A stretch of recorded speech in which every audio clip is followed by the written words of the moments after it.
to the room, got me feeling crazy. Shot my heart, boom, boom. Any other boy would stare, but me, I look away, cause you're making me scared. Trying not to breathe, 1, 2, 3. Trying not to freak when you look at me. Gotta make it move, but I freeze. You don't have to. Assalamualaikum warahmatullahi wabarakatuh. Perkenalkan, nama saya Livia Nur Fadilah, NIM 112316639. Di video kali ini saya akan membahas materi mengenai penilaian kinerja karyawan, mata kuliah Sistem Informasi Manajemen, dosen pengampu Zenzi Tias Wirastomo, Esos MMDBA.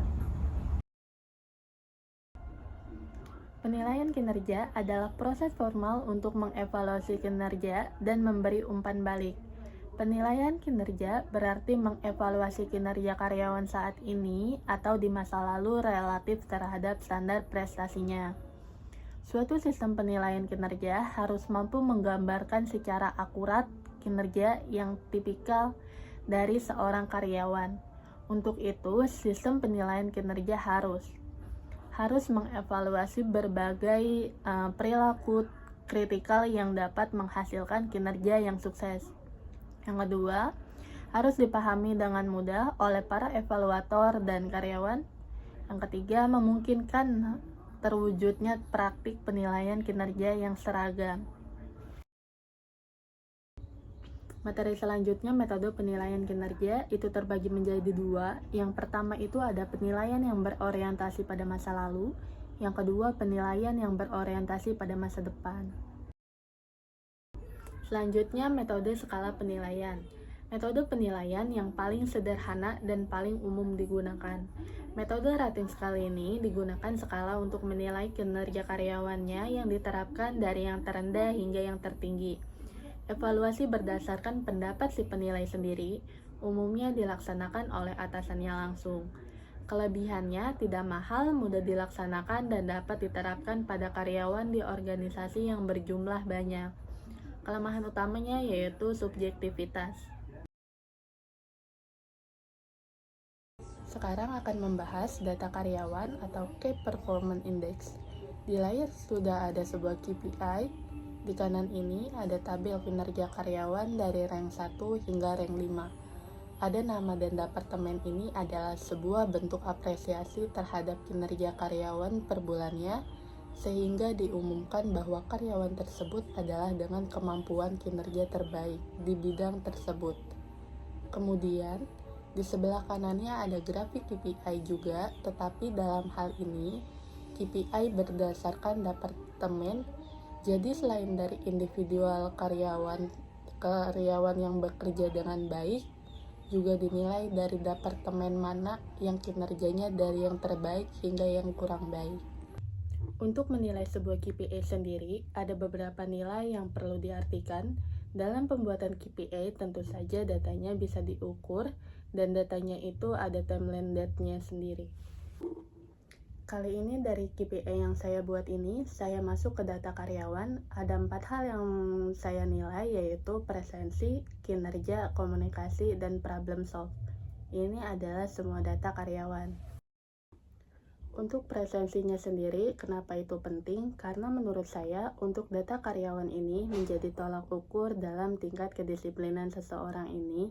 Jadi, dalam kehadiran seseorang bekerja, menunjukkan etos kerja dia, kedisiplinan dia dalam bekerja. Untuk poin yang ditentukan adalah maksimalnya 10. Kemudian untuk pekerja, poin maksimalnya itu 60.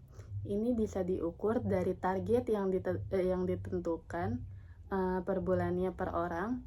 Jadi tidak hanya di bagian marketing saja yang punya target penjualan, akan tetapi bisa jadi di bagian departemen yang lainnya bisa juga dinilai.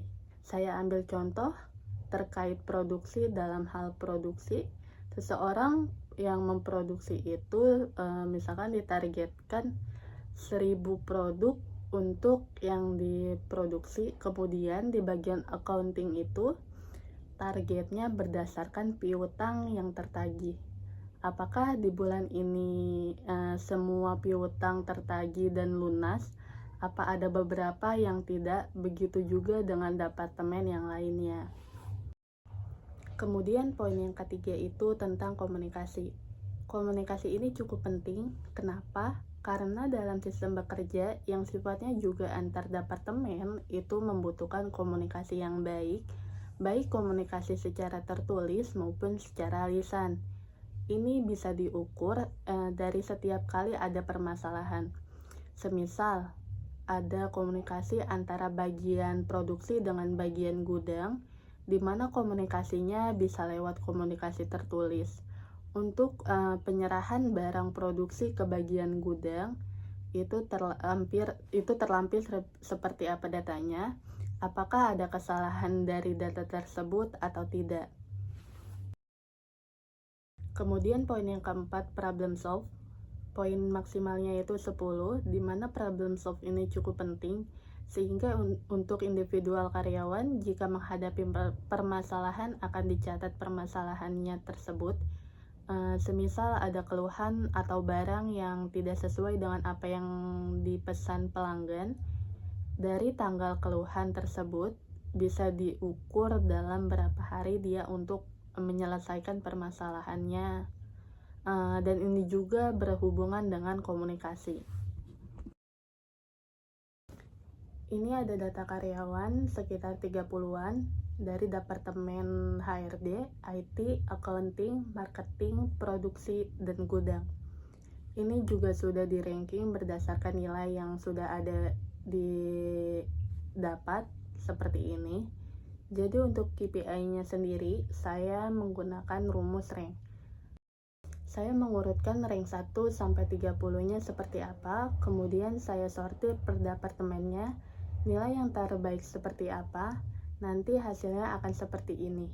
Jadi dari data karyawan semuanya itu 30 tadi, 5 yang terbaik adalah Andi dari Departemen HRD, kedua ada Cahyo dari Departemen HRD, ketiga Budi dari bagian IT, 4 Eko dari accounting, dan 5 Dedi dari bagian produksi. Dengan data ini juga bisa dijadikan simbol motivasi tersebut untuk karyawan yang lainnya, dan diberikan sebuah apresiasi kepada karyawan tersebut. Itu aja yang bisa saya sampaikan, kurang lebihnya saya mohon maaf. Wabillahi taufiq walhidayah. Wassalamualaikum warahmatullahi wabarakatuh.